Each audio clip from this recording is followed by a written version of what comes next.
उसने ने जब कंट्री का नाम देखा ना तो ही गॉट लिटिल पजल्ड। एक काम आप करोगे क्या, तो बताइए हाँ खोपचे में आओ। उन्होंने कहा कि सर आप एक काम करो, आप हमारे सिक्योरिटी वाला खोपचे में, हाँ सीनियर खोपचे में जाओ। वहां पे उसने हाथ डाला और इस बार वो थोड़ा पजल्ड हो गया। कहाँ गया? उसकी कंट्री गए। He practically vanished in thin air. It's an educated guess. Educated guess? Stock market? हाँ नहीं तो और क्या होता है? जब भी हम गेस करते हैं वो उल्टा ही जाता है। स्टॉक अब पता नहीं, हम शायद एजुकेटेड नहीं लेते होंगे। हम लेते ही नहीं है guess. I don't have money to spare for stocks, you see. एक एजुकेटेड बंदे ने विदाउट गेसिंग खेल करा था, हम कल परसों ही पढ़े उसके बारे में। अच्छा। यूएस में 2002 और 3 probably around 20 years back एक बंदा $800 से he made $300 million, $350 million and FBI arrested him, पकड़ा भी गया। लेकिन उस साल से पहले उसका कोई ऑफिशियल रिकॉर्ड नहीं था उस बंदे का। And he claimed, वो एग्जिस्ट ही नहीं करता था। and he himself claimed that he's a time traveler. तो पैसे चुराने के लिए इतनी दूर आया था भाई वो लॉटरी का टिकट नंबर जान के आया था, उसे पता था कौन सा कहाँ जाएगा। FBI ने पकड़ लिया, probably उसके बाद ही मतलब एक चीज बताइए, अगर टाइम ट्रैवल कर ही रहा तो FBI ने कैसे पकड़ लिया? नहीं तो वो उसके पहले पकड़ा गया ना, वापस जाने से पहले। उसकी वो जो गाड़ी थी, वो जो बैक टू द फ्यूचर वाली गाड़ी, वो स्टार्ट नहीं हो पाई। स्टार्ट नहीं हो। हम आपको सुनाते हैं एक ऐसे आदमी जो पकड़ा ही नहीं है। तो और है नहीं ओरिजिनल है वही है। ओरिजिनल वाले बाबा वही है।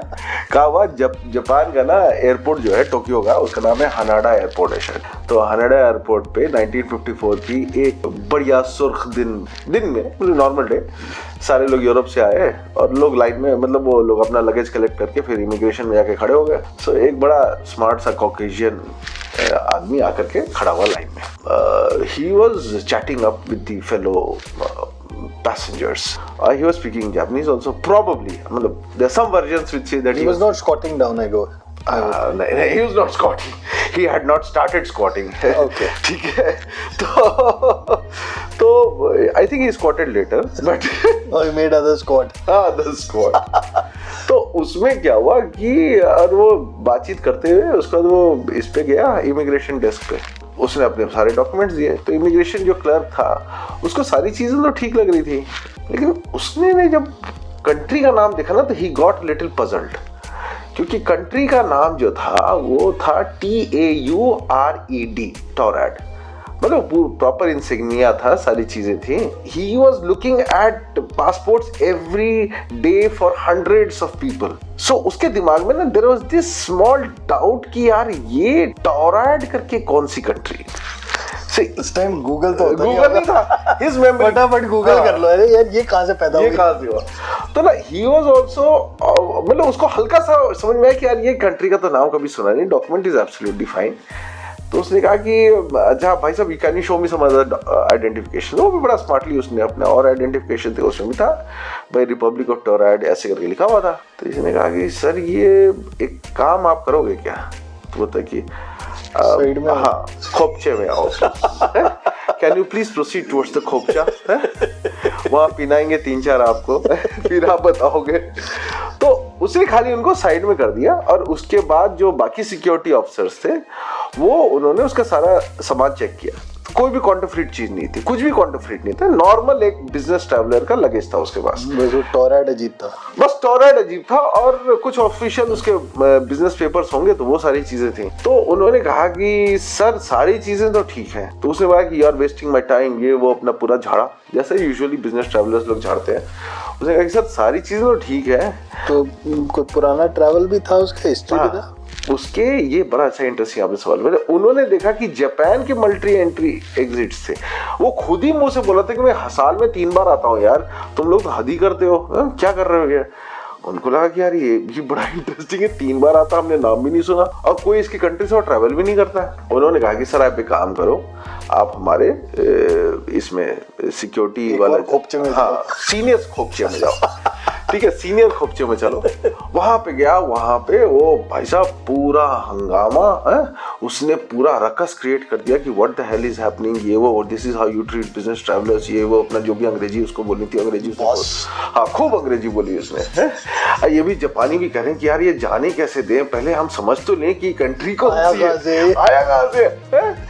तो उसका जो उसका सीनियर सिक्योरिटी ऑफिसर था वो आया कि यार let us settle this desk है, और एक काम करते हैं सर, आप हमें समझा दो, हम आपको समझा देते हैं। उसने कहा कि काम करते, देखो ये वर्ल्ड मैप है, ठीक है, उसने खोल दिया वर्ल्ड मैप और कहा कि यार आप अपना कंट्री पॉइंट आउट कर दो तो हम समझ जाएंगे, सॉल्व हो जाएगा। तो उसने एक छोटा सा म्यूनिसिपैलिटी ऑफ एंडोरा है बिटवीन फ्रांस एंड स्पेन, उसके बीच में एक छोटा सा एरिया है, वहां पे उसने हाथ डाला और इस बार वो थोड़ा पजल हो गया। कहाँ गया? उसकी कंट्री गायब थी। कल तक तो थी, कल तक नहीं थी, जब तक वो उड़ा नक्शे में थी, उड़ता हुआ जब तक उसका प्लेन आया था तब तक तो थी, लैंड करने के बाद कंट्री गायब हो गई। तो कह रहे कि यार मेरी कंट्री तो यही थी, आपके पास मैप गलत है, आपने नक्शा फर्जी दिखाया मुझे।